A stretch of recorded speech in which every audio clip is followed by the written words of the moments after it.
ठाणे महानगरपालिका निवडणुकीत महाविकास आघाडीतून बाहेर पडत स्वबळावर निवडणूक लढवणाऱ्या काँग्रेस पक्षाचा सुपडा साफ झाला असून या निवडणुकीत काँग्रेसचे जिल्हाध्यक्ष पदाची धुरा सांभाळणारे माजी नगरसेवक विक्रांत चव्हाण हे सुद्धा पराभूत झाले आहेत।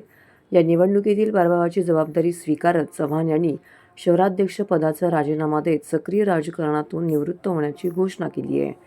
ठाणे महानगरपालिका निवडणुकीत शिंदेंच्या शिवसेनेचे 75, भाजपाचे 28, राष्ट्रवादीचे 12, राष्ट्रवादी अजित पवार गटाचे 9, MIMचे 5, शिवसेना उभाटाचा 1, अपक्ष 1 असे 131 नगरसेवक निवडून आलेत।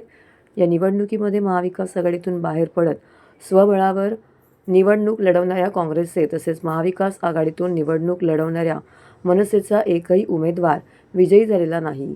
विशेष म्हणजे काँग्रेस पक्षाचे ठाणे जिल्हा अध्यक्ष विक्रांत चव्हाण आणि मनसेचे ठाणे शहर अध्यक्ष रवींद्र मोरे या दोघांचाही पराभव झाला आहे। या निमित्ताने या दोन्ही पक्षाच्या यंदाच्या निवडणुकीत पाणीपत झालं आहे। प्रभागात चांगली विकास कामं केली होती, या कामांच्या जोरावरती मतं मागितली होती, परंतु प्रभागातील जनतेने नाकारलंय। त्यामुळे आता पुन्हा त्यांच्याकडे मते मागायला जाणार नसून सक्रिय राजकारणातून निवृत्त होत असल्याचं चव्हाण यांनी सांगितलं आहे। एकीकडे धनशक्ती होती तर दुसरीकडे काही नेत्यांच्या अट्ट्यामुळे महाविकास आघाडी होऊ शकली नाही आणि स्वबळावरती निवडणूक लढलो। आमच्या उमेदवारांकडे पैसे नव्हते तरी ते निष्ठेने निवडणूक लढले आणि यात त्यांचा पराभव झालाय। या निमित्ताने पक्षाचे चिन्ह घराघरात गेले। 1 लाखाहून अधिक मते पक्षाला मिळाली आहेत असं देखील चव्हाण यांनी म्हटलं। त्यांनी माझ्यासाठी काम केलं, माझ्या कुटुंबाकडे मला लक्ष द्यायचं आहे। ज्या कार्यकर्त्यांनी माझं काम केलं त्या कार्यकर्त्यांच्या पाठीशी मी खंबीरपणे उभा राहणार आहे। परंतु राजकारणाला पूर्णविराम, यापुढे कोणतीही निवडणूक मी लढणार नाही। काँग्रेस पक्षाचा कार्यकर्ता म्हणून काम करेन, हा निर्णय त्यांनी घ्यायचा आहे।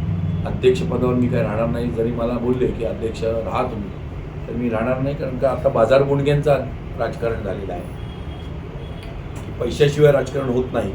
काल ॲडमिशन केलेले लोकंसुद्धा आज उभी राहतात पैसे मागायला। काल ज्याचं मैत जाळलं ती लोक आज पैसे मागायला उभी राहतात की आम्हाला पैसे द्या, आणि पैसे देऊनसुद्धा मतदान करत नाही। म्हणजे कुठेतरी ज्यांनी कामं नाही केली इतके वर्ष माझ्याबरोबर राहून सहकार्याने, त्यांना लोक निवडून देतात, आणि ज्याने संपूर्ण विकासाचा प्रयत्न केला, एक वर्तकनगर पॅटर्न राबवला, एवढं चांगलं काम केलं, तर लोकांना कदाचित काम करणाऱ्या लोकांची गरज नाही, सडेतोड उत्तर देणाऱ्या लोकांची गरज नाही, स्पष्ट वक्त्यांची गरज नाही, घर सोडून काम करणाऱ्यांची गरज नाही, असं आता लोक एकदम मेळ झाली आहेत। त्यांना लखलाप हे नवीन नगरसेवक आता वर्तकनगरमधले पाण्याचा प्रश्न असेल, वर्तकनगरमधल्या कचऱ्याचा प्रश्न असेल, वर्तकनगरमधल्या डेव्हलपमेंटचा प्रश्न असेल, तो जनतेने जाऊन त्या सगळ्या उमेदवारांकडे सोडवावा।